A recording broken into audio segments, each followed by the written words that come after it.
একদিন নারদ এলেন দ্বারকায় সত্যভামার প্রাসাদে।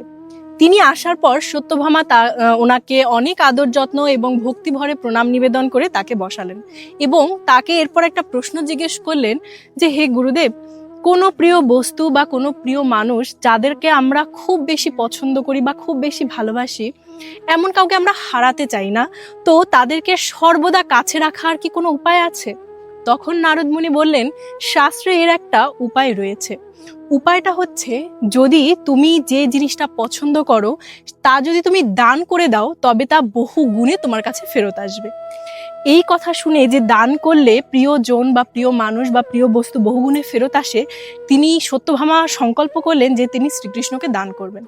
তিনি কি করলেন? শ্রীকৃষ্ণকে নারদজির কাছে দান করে দিলেন। এবার নারদজি বললেন যে, তুমি যেহেতু শ্রীকৃষ্ণকে আমার কাছে দান করে দিয়েছো, তাই এখন থেকে শ্রীকৃষ্ণ আমার সঙ্গেই চলবেন।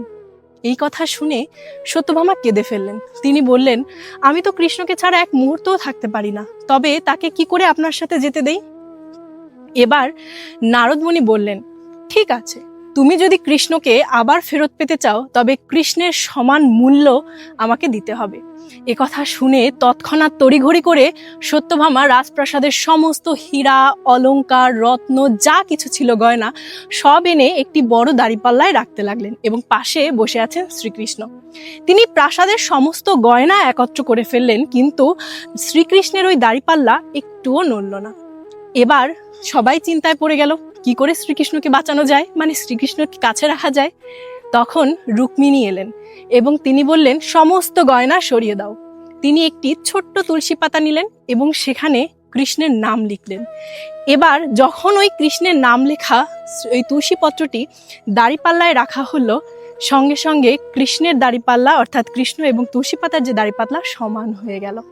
এ থেকে আমরা কি শিক্ষা পেলাম?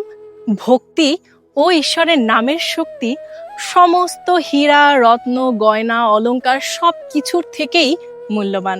হরে কৃষ্ণা।